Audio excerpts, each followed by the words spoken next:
Good morning, team. I'm here on my run this morning. I'm in the Strip District, and I'll show you a quick view of that. So this is Pennsylvania Market, kind of nearby some of the construction stuff, so I apologize for any noise there. But yeah, thank you guys for joining me today.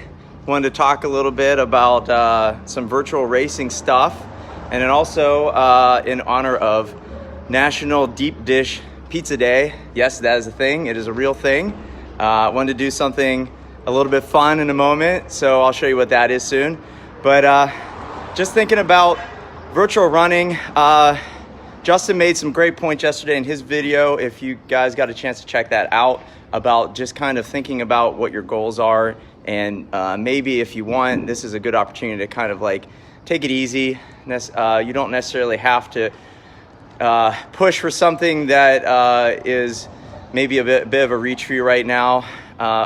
Everyone's kind of going through the same thing, so we understand that times are tough at the moment, but virtual racing is a lot different. A few big differences are you don't have the crowds, you don't have the official timing, you don't have water stops. So I wanted to talk a little bit about planning. So normally you might go out and just kind of jump on the route, do your run, do your distance, and be done with it. But wanted to keep a couple things in mind for this virtual run. One is hydration. So you can see I have some hydration here.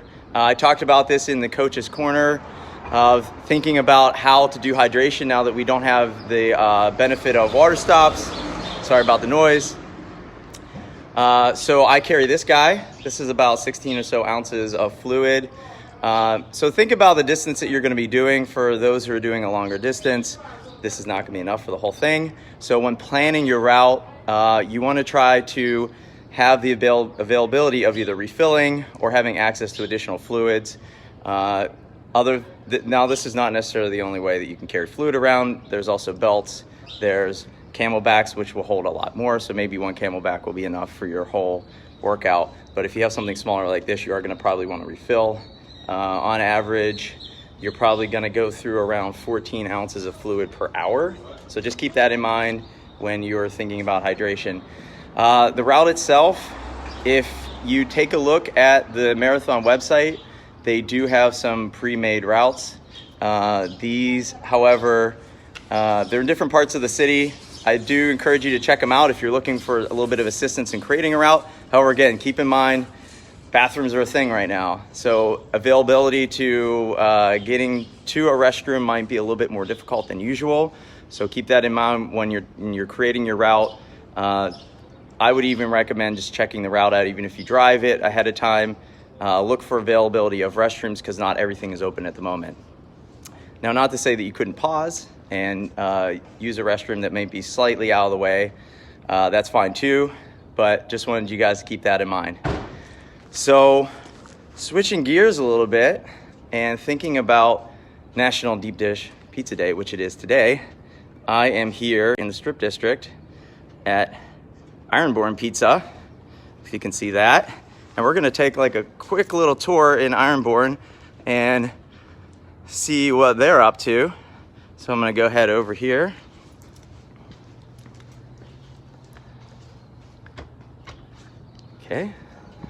Okay, so we're inside Ironborn Pizza. Hello, good morning. This is Sarah. Sarah, this is the Cystic Fibrosis Group. Hi, everyone. Good morning. We're just talking about running stuff, and we're switching gears today a little bit, and we're making it a little bit more fun in honor of National Deep Dish Pizza Day. However, I wanted to maybe give you a moment to correct that, because what you guys do here isn't necessarily deep dish pizza. Can you describe a little bit about? So we are a Detroit-style pizza, and it's very similar to deep dish, where it's a little bit of a thicker style crust than necessarily the regular New York-style thin crust. But ours is lighter, and then it gets a nice crispy edge around it, and then it gets sauce on top. So it looks very similar to deep dish because deep dish has sauce on top, but it's normally baked in a round pan, where Detroit style is normally square. Awesome. So that's a big difference for us. Great. Yeah, so we're down in your Strip District location, and I'm just going to kind of show everybody what's going on here. So now, if this wasn't quarantine time, we'd normally have some dining area over here. that's temporarily shut off. But when things get back to normal, people can come in and eat over here. So yeah, so these are the pans that you would bake pizzas in. Okay. This is the beginning process that a lot of people don't see. These are our par bakes. So these are the pans that we use. For Detroit, they used to use them for car parts, and then that's how they started it. So they're a thicker steel pan.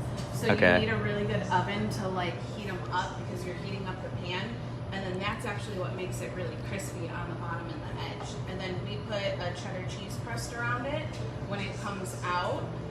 So it's kind of like a crispy Cheez-It cracker around our pizza, which is a little bit different than signature Detroit, but that's kind of Ironborn's signature. That's really cool. So they actually used to use car parts. Yeah, So I would they imagine used like to- an oil like pan or these- something. yeah, these oil pans. So Okay. that's exactly what it was for, which is why it's normally not like normal pans are straight upright, and then Yeah. that's actually what helps gives it the crispy edge because it was a car part pan. That's really cool. Yeah, it's definitely something different. But I can make you a pizza if you'd like. Yeah, if you want to kind of start one baking there, that would be really cool. I'm just going to give some folks who just joined an idea where we're at.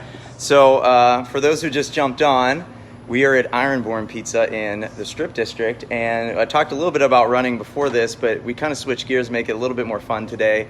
And we're doing, because it's National Deep Dish Pizza Day, however, this is Detroit style pizza. I just want to make that clear. It's not deep dish. It resembles it, but it's not. So we're down here hanging out with Sarah for a minute, and yeah, she just showed us the oven. She put a couple pies in there, and then this over here, I'm just gonna kind of peek around. This is like the construction of a pie, and you can see I'm gonna stay my distance from everything that you're doing, but So when they come out, they look like this.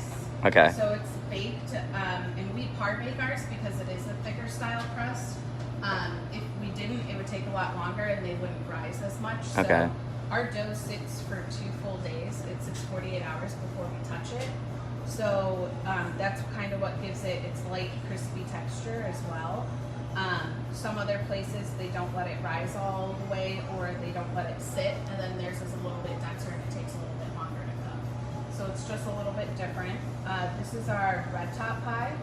It's our #1 selling pizza. It's just a pepperoni pizza, but we use the smaller pepperoni that cups up, so it makes like a little cup, so if people get like ricotta on it, it's really nice, but it also, since the sauce doesn't go down on the pizza, it holds the sauce really well. Oh, that's really interesting. I actually didn't know there were different types that would do that.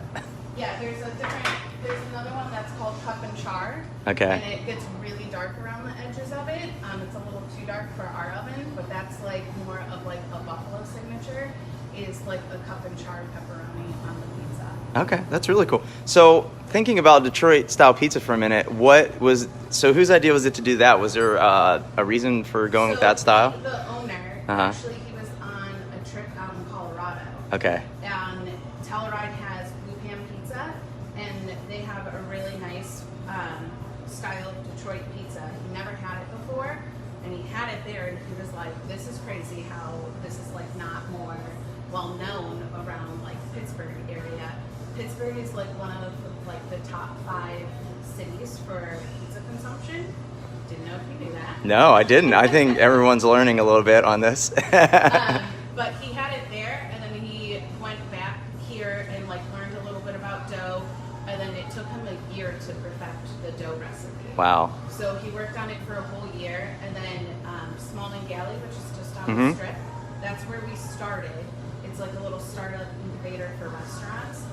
He applied there, and actually there were 2 Detroit style pizza places that applied in the same time frame as him, and he won the first bid for it. So we started there, and the rest is kind of like it blew up very quick for us. We didn't think it was going to blow up as quickly as Wow. it did. But it's just, we were like the first people to bring Detroit style to Pittsburgh. That's interesting that there's that much focus on the dough. So the dough is like one of the key parts. The dough is crucial. If you don't Yeah. have good dough, you're not going to have good pizza. You can only cover it up so much with sauce and cheese and toppings. Right. Our pizza is a little bit more expensive than other pizzas because we use an organic flour from Utah. Okay. And then all of our products we try to source locally or try to get it from really good vendors. Our pepperoni comes from Columbus. It's called the all they really do is pizza toppings. So they do sausage, pepperoni, but all of our stuff we kind of try to make in-house if we can. So like our banana peppers aren't coming from a jar, we pickle them ourselves, we cut them down ourselves, we roast everything in-house so that we can have that quality control. So there's a lot of prep that goes into There's this. a lot of prep that goes into just Yeah. making a little basic pizza, but we like it that way because we can then control how much flavor goes into a pie compared to Awesome. something jarred. So right now you're doing takeout, correct? Yep. And do you have one of the menus handy? Yeah, I'll grab you one. So we kind of limited our menu a little bit Sure. for the quarantine. So this is our normal menu that we Okay. have. We're doing our core basic pizzas, but we have a store in Millville as well as here. Okay. And we're doing, if we have the toppings, we're doing it, but most of the normal pizzas that everybody orders, the red, spicy, and white, we definitely have all the time. Okay. That's really cool. So yeah, and your second location is in Millville? Correct. Okay. Yeah, so for folks who just jumped on, I'm at Ironborn Pizza. We're here celebrating National Deep Dish Pizza Day, even though this is Detroit style. I want to make that clear. This is Detroit style pizza, not deep dish. But we figured, what the heck, it's still pizza, it's still really good, so let's talk about it. So that's what we're doing here. We were just taking a quick peek at the menu. Sarah has been super helpful in explaining how they make their pizza, and we got to check out the ovens. So we have some stuff basically baking over here right now. Huh?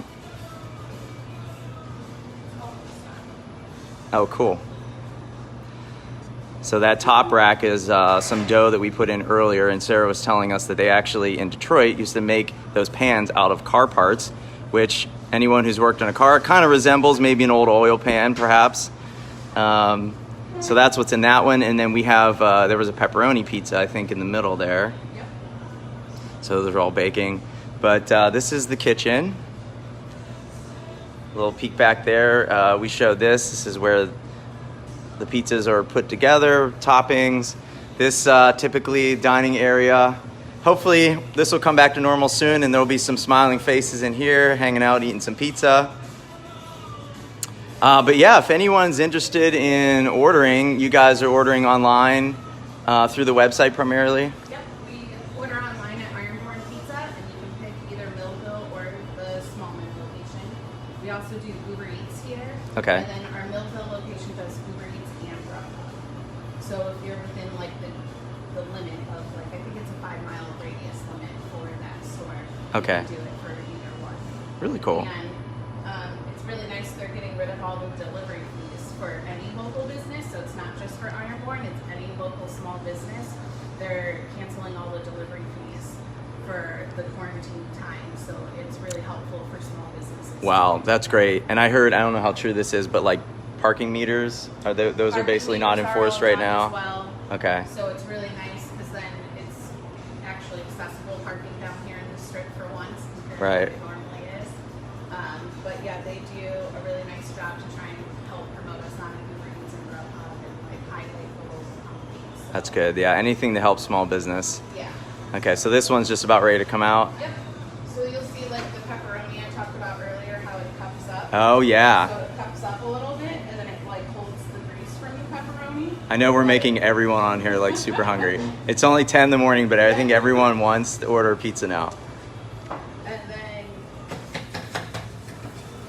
our crust is normally what we're looking for. It's something like, it looks a little dark, but it gets really Oh golden wow. brown. So that's kind of a signature of Detroit style right Yep, there. And then like you get like that side crust is like our cheddar cheese part. Okay. So it's not actually burnt, it's just really caramelized cheese on it. Oh, And that's okay. the signature of like the Detroit style, which is like why the pan helps with that, is because it allows the cheese to kind of go to the side and then it lets it sit there and caramelize. So that's really nice. It gives it a nice crunch on every single one. Right. And then you're just like cutting it up now. Yep. So even though this is Detroit style pizza, the square shape, is that still like kind of a Sicilian It's kind of a Sicilian inspired cut, I Yeah. guess? Okay. It is because they used to use the card part pans. Uh-huh. That's kind of how it started, but there are some places that are doing like circle Detroit style pizza. But a lot of people think it's very similar to Sicilian because ours is a little bit thicker than normal Detroit style. Right. Which is why we get a lot of times people think it's deep dish, but like once you try it, you'll see that it's like a lot lighter Right. than deep dish pizza. But normal Sicilian style will still also have the sauce underneath the cheese. The sauce on top of the cheese and the toppings is the signature Detroit, so that everything can harmonize really well on it. Gotcha. And then we make our red sauce here in house. We're not a traditionalist where it's just like salt and tomatoes. We put Okay. basil. We make our own garlic oil. We put garlic oil in it. Basil, salt, oregano. So it's a little bit different than normal pizza places. We don't add any sugar to ours. Yeah, so I heard people that's do. like a big thing in the pizza world is like adding sugar or not adding sugar. Yeah, it's a big, a lot of people do it. A lot of people actually add sugar to their dough. Okay. To make it rise quicker because Yeah. the process of letting it proof in the morning is just a really long process if you're making hundreds a day. So we finish ours with herbs, fresh grated Parmesan cheese, and then the garlic that we roast, we save that garlic oil and it tops every pizza. And it just kind of helps the sauce move a little bit around the pieces, but that's what our signature pizza looks like. That's awesome. All right, now everyone's super hungry, I bet. So Sarah, thank you so much for doing that. That was super helpful. Let me switch back here. So everyone who stuck around for that, we got to take a sneak peek behind the scenes down here in Ironbourne in the Strip District. Again, they have a Millvale location too. So if you guys are hungry, if you want some pizza, check it out. Thank you again, Sarah, for doing that. And there's Sarah there. So have a good day, and I'll chat with you later. So heading back outside for a moment. Here we go. So thank you guys for watching through. Hopefully you got you're educated on Detroit style pizza, which I know I was. Did not know a lot of that stuff. Just to recap what I talked about earlier in planning for your virtual race. I know we're kind of changing gears from the pizza now. But again, the marathon website does have some Strava courses online that you can check out. If you're making your own course, just be aware of making bathroom availability an option for you. So knowing that you're going to be going a longer distance, you want to be able to have a rest stop if you need it. So when planning your course, if it is a repetitive loop, that might be helpful so that you can either refill your liquids, your fluids, use the bathroom, or maybe even recruit some people to come help you. No one says that couldn't get some friends to come and serve as kind of like a mini water stop for you. So if you wanted to have a friend kind of sit down there in their car, they have some extra fluids for you, that works too. But just think ahead, think about what you want to do before you start your virtual race, and hopefully you guys have a great time and some fun with it. So that's it. I'm going to go ahead and finish up and talk to you guys soon.